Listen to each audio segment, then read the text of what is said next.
Y vamos a estar hablando, ¿verdad?,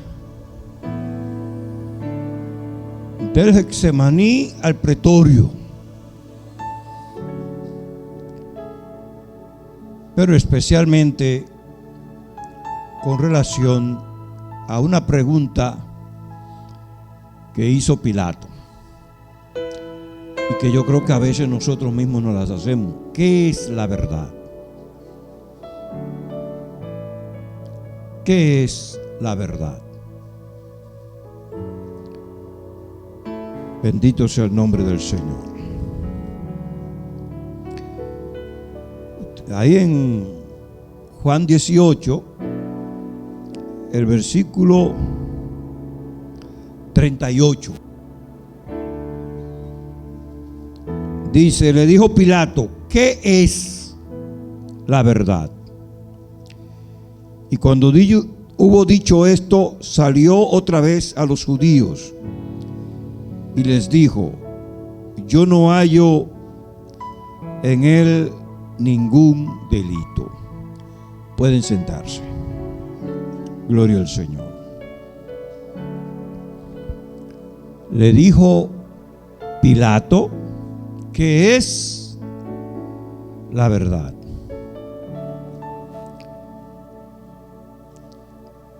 ¿Qué podemos nosotros hablar de la definición de lo que es verdad?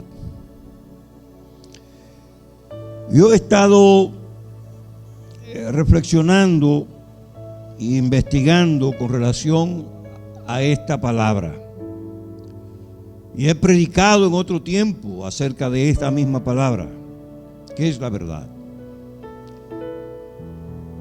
Y pareciera algo sencillo, porque bueno, la verdad.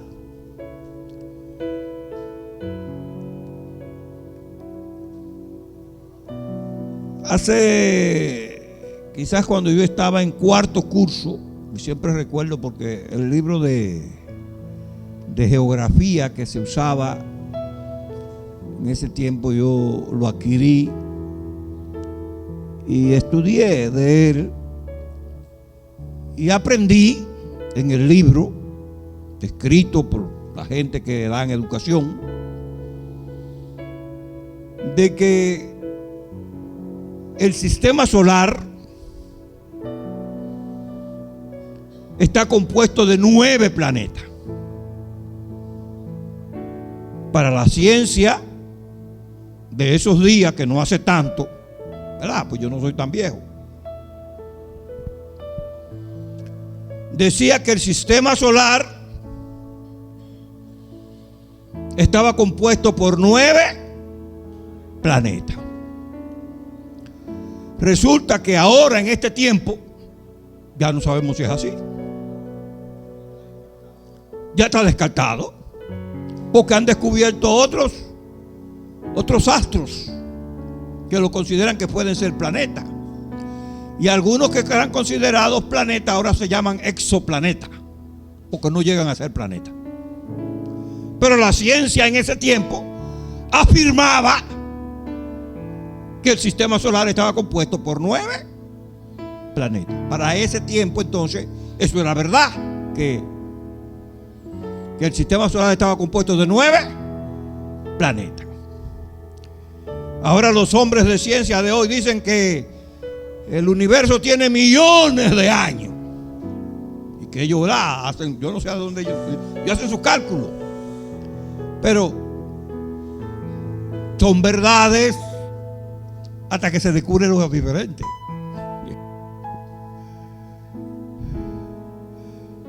Son verdades epistemológicas. Y con relación a las verdades, entonces, yo encontré 2 definiciones. Hay 2 líneas.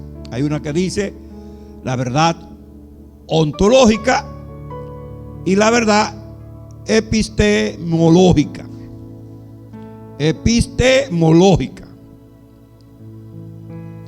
Ahora, la verdad ontológica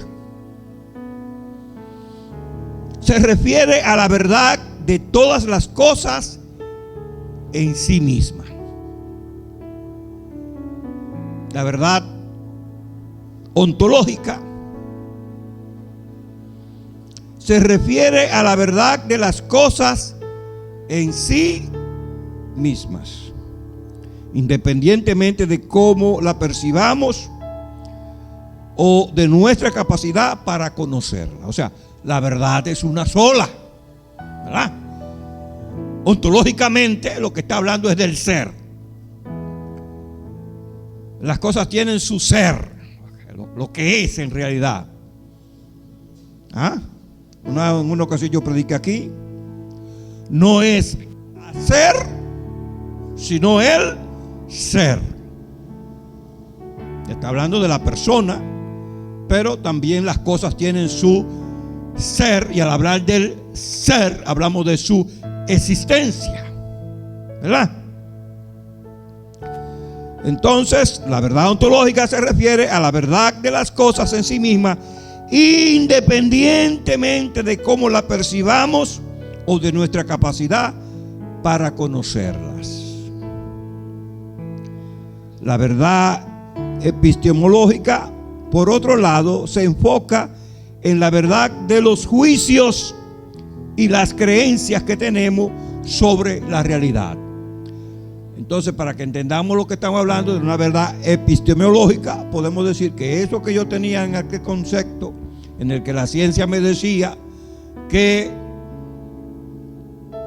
el sistema solar estaba compuesto por 9 planetas, era una verdad epistemológica y que puede variar de acuerdo a algunas cosas. Y así nosotros tenemos, gracias mi hermana, así nosotros tenemos conceptos de cosas que a veces pensamos que es verdad, y este mundo habla de una verdad relativa y que no hay verdad absoluta. Cuando Pilato pregunta, ¿qué es la verdad?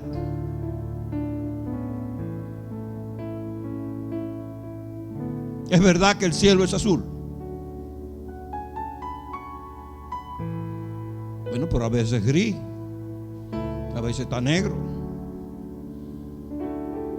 ¿verdad? Entonces, son verdades relativas. A veces habla de tu verdad y de mi verdad. Ahora, todo ese razonamiento, ¿qué tiene eso que ver conmigo? Jesús dice en Juan 14, versículo 6, dice Jesús: yo soy el camino, la verdad y la vida. Y nadie viene al Padre sino por mí. Y debemos notar, dice, y nadie viene al Padre sino por mí. Cuando Jesús dice yo soy el camino, ¿qué nos quiere decir eso? Cuando Él dice yo soy la verdad, entonces, ¿la verdad es una persona? ¿Quién es la verdad? Cristo es la verdad. Ahora, en la Escritura encontramos muchísimas veces la palabra verdad. En cada una de ellas nosotros tenemos que reflexionar, pero especialmente para nosotros, Pilato le preguntó a Jesús porque anteriormente a eso Jesús le dice que él había nacido para ser rey y para dar testimonio a la verdad. En el versículo 37 le dijo entonces Pilato: ¿luego eres tú rey? Respondió Jesús: tú dices que yo soy rey.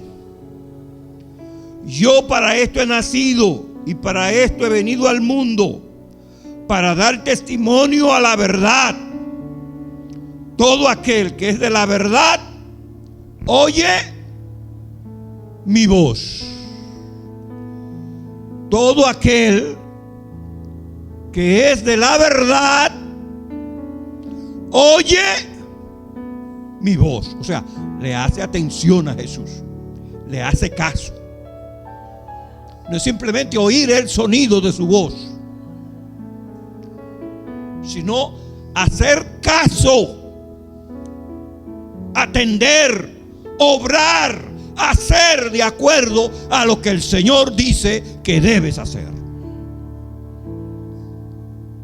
Una manera muy sencilla, el Señor nos dice: lo que tú no quieres que te hagan a ti,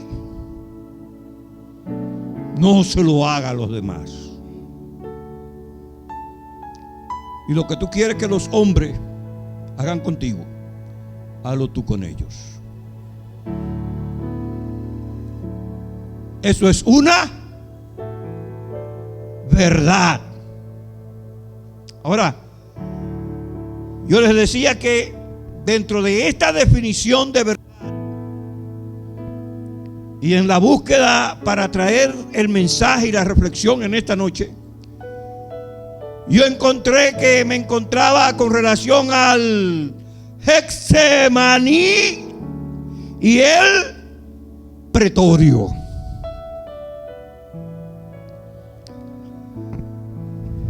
Gloria al Señor. Y entonces voy a leer un poquito entonces atrás para ir reflexionando. Llevaron a Jesús de casa de Caifás al pretorio. ¿Qué es el pretorio? El pretorio era un lugar de juicio. De la casa de Caifás lo llevaron al pretorio. ¿Dónde está el pretorio? En la casa de Pilato, que es en la silla del juicio ¿verdad? Del Estado romano. Sabemos que Pilato se encuentra como gobernador en Jerusalén, pero Pilato representa a Roma y él tiene bajo su jurisdicción la gobernación de Jerusalén, pero él prácticamente representa a Roma. Ahora, Caifás y Anás eran sumos sacerdotes. Y este pasaje dice que llevaron a Jesús de la casa de Caifás al pretorio. O sea, lo llevaron a juicio. Era de mañana y ellos no entraron en el pretorio para no contaminarse y así poder comer la Pascua. La Pascua era una fiesta judía. Nosotros celebramos una Pascua que, ¿verdad?, como de la iglesia cristiana. Hablamos ¿verdad?, relacionado con Cristo, ¿verdad? Pero ellos estaban hablando allí quizás de la Pascua judía, no la Pascua cristiana, sino la Pascua judía, lo que representaba la Pascua judía.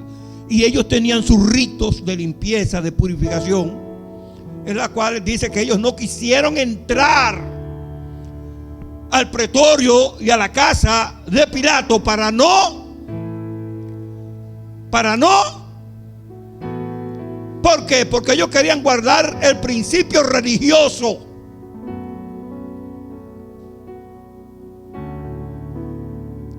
Estamos hablando de la máxima autoridad religiosa dentro del plano del pueblo judío, que ellos se consideraban que ellos eran el pueblo de Dios. Y los gentiles, inmundos, separados, no tienen nada que ver con ellos. Juntarse con ellos era contaminación. Pero ellos trajeron a Jesús a la casa del gobernador, al pretorio. Dice que era de mañana y ellos no entraron en el pretorio para no contaminarse y así poder comer la Pascua. Entonces salió Pilato a ellos y le dijo: ¿qué acusación traéis contra este hombre? respondieron y le dijeron: si este no fuera malhechor, no te lo habríamos entregado. Entonces les dijo Pilato: tomadle vosotros y juzgadle según vuestra ley. Y los judíos le dijeron: a nosotros no nos está permitido dar muerte a nadie. Quiere decir que ya ellos le habían sentenciado a Jesús ¿a qué?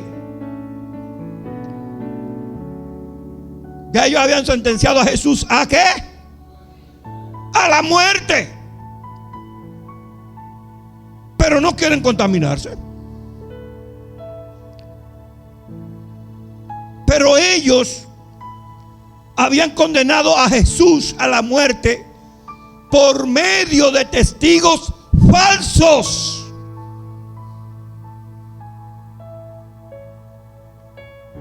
Notemos la lucha de estos jerarcas religiosos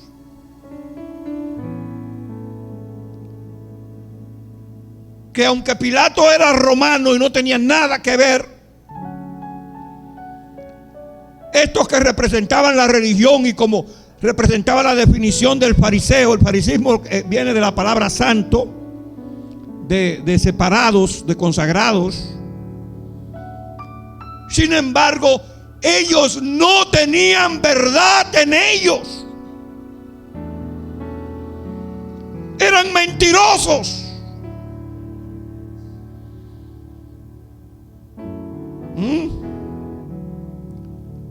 Estaban falseando para conseguir lo que ellos querían, porque su idea era lo político, la muestra de poder. Y Pilato los vio que ellos habían entregado a Jesús por envidia, pero eran los religiosos. Entonces, no por ser religioso quiere decir que usted tenga la verdad.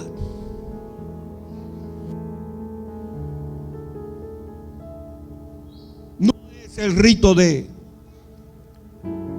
la purificación lo que lo hace ser verdaderamente limpio, sino cómo está nuestro corazón. Amén. Pilato le dijo claramente: tomadle vosotros y juzgadle según vuestra ley. Y los judíos le dijeron: a nosotros no nos está permitido dar muerte a nadie. Para que se cumpliese la palabra que Jesús había dicho, dando a entender de qué muerte iba a morir. Si los judíos aplicaban ellos sus leyes, ¿cómo moriría Cristo? ¿Cómo lo mataban? ¿Cómo mataban judíos? ¿Cómo mataron a Esteban? ¿Cómo mataron a Esteban? Pero aquí dice claramente, y notamos al escritor que ve más allá del acto mismo, del por qué ellos no procedieron, porque no podía morir Jesús de otra manera que no fuera colgado en un madero. Jesús le dijo a Nicodemo: y como Moisés levantó la serpiente en el desierto, así es necesario que el Hijo del Hombre sea, para que todo aquel que en Él cree no se pierda, sino que tenga la vida eterna. Entonces, Jesucristo había de ser colgado. También Él dijo: es necesario que el Hijo del Hombre, ¿verdad?, sea levantado,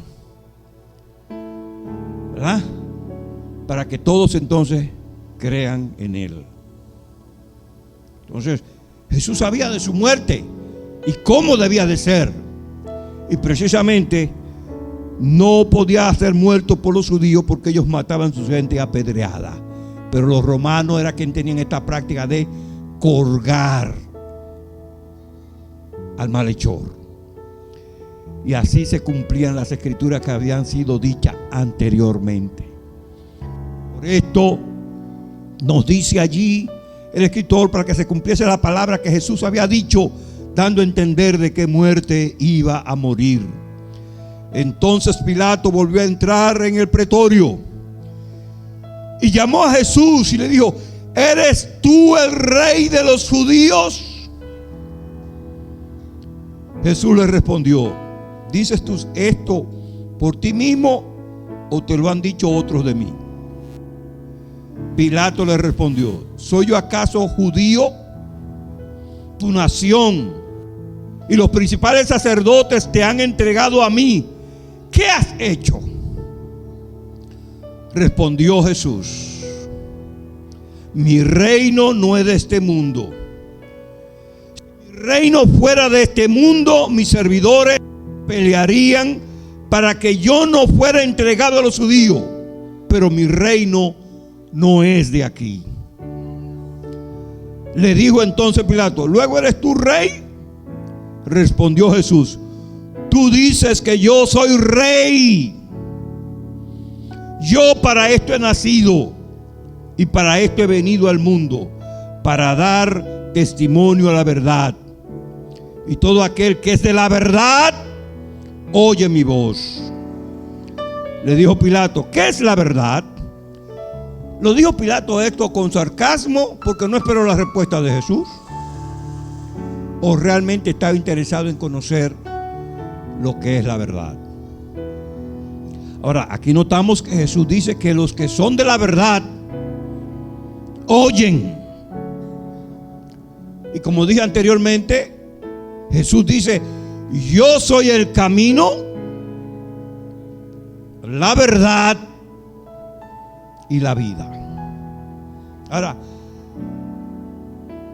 Dios es Dios de verdad. ¿Qué es la verdad a la que se refiere Jesús? Si nosotros vamos allá a Juan capítulo 1, dice: la ley por medio de Moisés fue dada, pero la gracia y la verdad vinieron por medio de nuestro Señor Jesucristo. ¿Qué verdad? La verdad es que Jesús estaba encarnando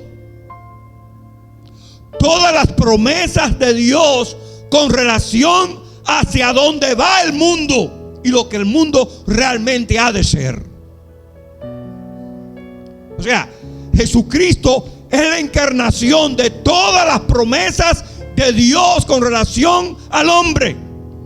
Y lo que nosotros tenemos que recibir es a Jesús para vivir conforme a la verdad, vivir conforme a las cosas de arriba, vivir conforme a las cosas que son eternas. Porque las cosas terrenales, las cosas mundanas, las cosas de este mundo son temporales. Nosotros tenemos que vivir de acuerdo a los principios de las cosas que son eternas, de la vida eterna. Todo lo demás es vanidad, es fantasía, es mentira. La verdad es vivir de acuerdo a los principios de la palabra de Dios. Y los que son de la verdad oyen a Jesús. Por lo tanto, veamos lo siguiente. Si nosotros vamos al momento en que toman a Jesús allá en el Getsemaní, Y voy a leer allí en Juan 18. Recuerden que le dije de Getsemaní al pretorio. Habiendo dicho esto, Jesús estas cosas, salió con sus discípulos al otro lado del torrente de Cedrón, donde había un huerto, en el cual entró con sus discípulos. Y también Judas, el que le entregaba, conocía aquel lugar, porque muchas veces Jesús se había reunido allí con sus discípulos. Judas, pues, tomando una compañía de soldados y alguaciles, de los principales sacerdotes y de los fariseos, fue allí con linternas y antorchas y con armas. Pero Jesús, sabiendo todas las cosas que le había de sobrevenir, se adelantó y les dijo: ¿a quién buscáis? Le respondieron: a Jesús Nazareno. Jesús le dijo: yo soy. Y estaban también con ellos Judas, el que le entregaba. Cuando les dijo: yo soy, retrocedieron y cayeron a tierra. Volvió pues a preguntarle: ¿a quién buscáis? Y ellos dijeron: a Jesús Nazareno. Respondió Jesús: os he dicho que yo soy. Pues si me buscáis a mí, dejad ir a estos, para que se cumpliese aquello que había dicho: de los que me diste, no perdí ninguno. Entonces Simón Pedro tenía una espada, la desenvainó e hirió al siervo del sumo sacerdote y le cortó la oreja derecha, y el siervo se llamaba Malco. Jesús entonces dijo a Pedro: mete tu espada en la vaina. La copa que el Padre me ha dado, ¿no la he de beber? Entonces la compañía de soldados, el tribuno y los alguaciles de los judíos prendieron a Jesús y le ataron y le llevaron primeramente a Anás, porque era suegro de Caifás, que era sumo sacerdote aquel año. Era Caifás el que había dado el consejo a los judíos de que convenía que un solo hombre muriera por el pueblo. Aquí vemos una compañía de hombres que habían sido enviados a prender a un hombre inocente.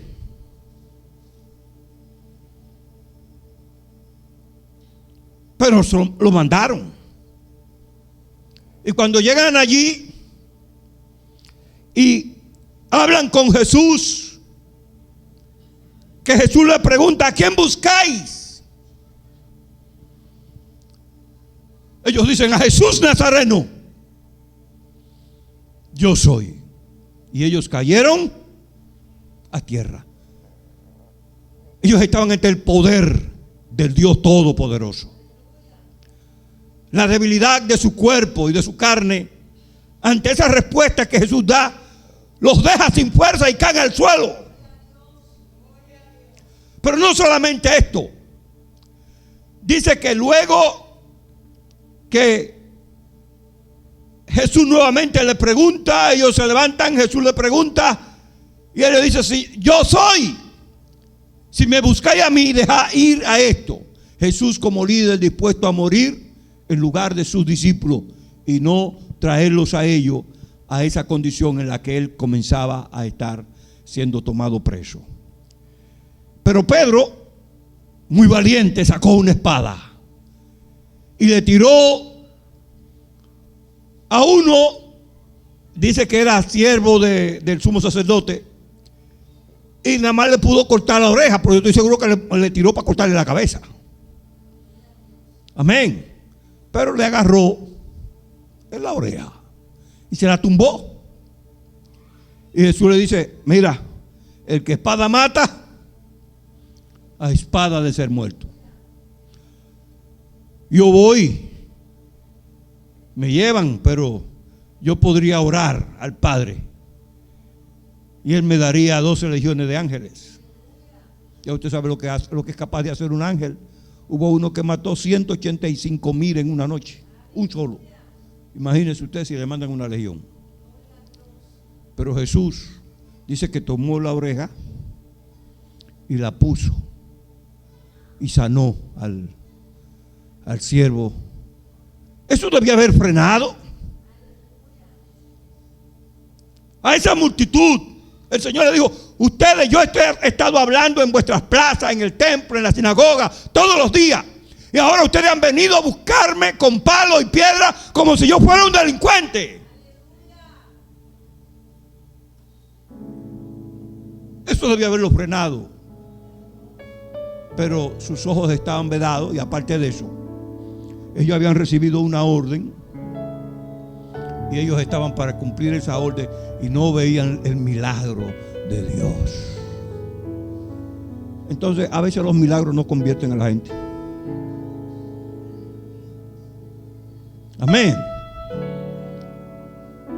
Porque la gente tiene su encomienda, tiene sus intereses materiales y están dispuestos a ir con la mentira en vez de la verdad. Cosa que sucede hoy. Yo he visto muchos videos en escena de motoristas que están siendo cogidos. Puede ser que alguno haya violentado la ley, como uno que lo cogieron que estaba sobre el elevado. Y él dijo: pónganme la multa. Pónganme la multa. Yo sé que la violenté, pero no me suban el motor en la grúa. Pero ellos agarraron y le montaron el motor en la grúa. Casi matan al motorista que está peleando para que no le quiten su motor. Estos que vinieron están violando ellos la ley. Los que están para poner la ley la violan. Porque hay un dicho del Tribunal Constitucional que dice que no lo pueden despojar de su motor. Sin embargo, lo despojan del motor. Entonces, los que están para poner la ley violentan la ley. Y si la ley es violentada, entonces ¿a quién usted acude? ¿A dónde usted va para que le hagan justicia? Si los que están para establecer la justicia la están violando. ¿Cuál es el recurso que le está quedando a usted para defenderse? ¿Es duro? No uno, ni dos, ni tres casos. Son muchos casos. Bueno, eso no está bien. Eso no está bien. Pasa como estos que toman preso a un inocente. ¿Por qué? Porque le dieron la orden. Amén. Y si usted no cumple, pues a usted lo ponen a usted en problemas. Esos somos los seres humanos. Tomaron a Jesús y se lo llevaron y lo trajeron a casa de Aná.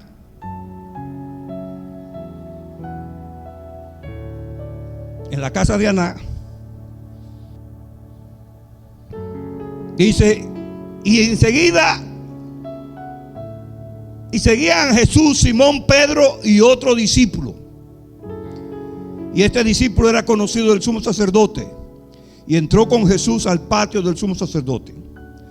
Mas Pedro estaba fuera a la puerta. Salió pues el discípulo que era conocido del sumo sacerdote y habló a la portera e hizo entrar a Pedro. Entonces la criada portera dijo a Pedro: ¿no eres tú también de los discípulos de este hombre? Dijo él. ¿Qué dijo Pedro? No soy. No lo soy. Y estaba en pie los siervos y los alguaciles que habían encendido un fuego porque hacía frío y se calentaban, y también con ellos estaba Pedro en pie calentándose. Y el sumo sacerdote preguntó a Jesús acerca de sus discípulos y de su doctrina. Jesús le respondió: yo públicamente he hablado al mundo. Siempre he enseñado en la sinagoga, en el templo, donde se reúnen todos los judíos, y nada he hablado en oculto. ¿Por qué me preguntas a mí? Pregunta a los que han oído que les haya yo hablado. He aquí ellos saben lo que yo he dicho. Cuando Jesús dicho esto, uno de los alguaciles que estaba allí le dio una bofetada diciendo: ¿así respondes al sumo sacerdote? Hay de esa gente que se quieren lucir delante de sus jefes y que hacen cosas a veces, ¿verdad? Que no son correctas, pero ellos la hacen porque ellos piensan que eso le puede agradar a su jefe y eso puede darle un ascenso, aunque saben que están haciendo algo malo. Jesús les respondió: si he hablado mal, testifiquen que está el mal, y si bien, ¿por qué me golpeas? Anás entonces le envió atado a Caifás, el sumo sacerdote. Otra vez allí estaba calentándose los alguaciles y los soldados en un sitio, y Pedro estaba allí también tratando de calentarse. Y vinieron y le dijeron, estaba pues Pedro en pie calentándose, y le dijeron: ¿no eres tú de sus discípulos? Él negó y dijo: no lo soy. Y uno de los siervos del sumo sacerdote, pariente de aquel a quien Pedro había cortado la oreja, le dijo: ¿no te vi yo en el huerto con él? Ahí Pedro se le puso el corazón chiquitico. Y negó Pedro otra vez, y enseguida cantó el gallo. ¿Por qué negó Pedro al maestro?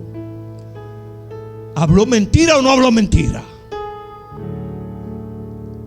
Esa obra que Pedro estaba haciendo ahí era un engaño.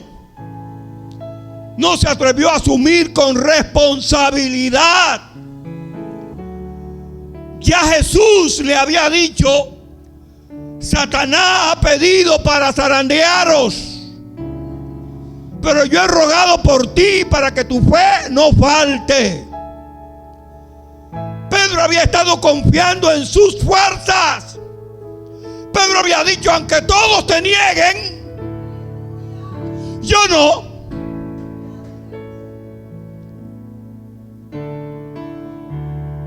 Pero cuando vino la situación, entonces se mostró de qué material estaba hecho.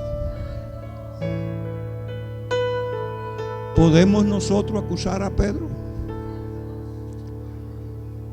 ¿No hemos estado nosotros en alguna circunstancia en la que quizás alguien nos dice algo que usted sabe que no es así, pero no accede para tener la apariencia, pero no la realidad? ¿No es eso negar la verdad? Nos vemos en estrecho. Entonces necesitamos entender lo que significa la verdad. Con relación a los hombres, nosotros vamos allá a Romanos capítulo 1. Con relación al mundo, el mundo no desea la verdad. Dice el versículo 18 de Romanos capítulo 1: porque la ira de Dios se revela desde el cielo contra toda impiedad e injusticia de los hombres que detienen con injusticia ¿qué? La verdad. Los hombres detienen con sus obras la verdad. Son enemigos de la verdad. La humanidad que está en rebeldía contra Dios es enemiga de la verdad. Pero el Señor nos da la oportunidad de arrepentimiento. Yo no voy a leer todo el pasaje, pero me voy a ir a una conclusión. En el versículo 25 dice: ya que cambiaron la verdad de Dios por la mentira, honrando y dando culto a las criaturas antes que al Creador, el cual es bendito por los siglos. Amén. O sea, los hombres cambian la razón verdadera de las cosas, la antología de las cosas,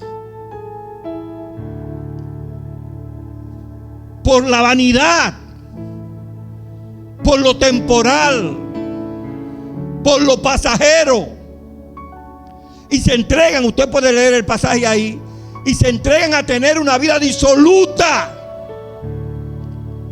entregada a los placeres y a los deleites. Y dice que por cuanto ellos no quisieron reconocer al Dios del cielo, entonces el Señor los entrega a una mente reprobada para hacer cosas que no convienen.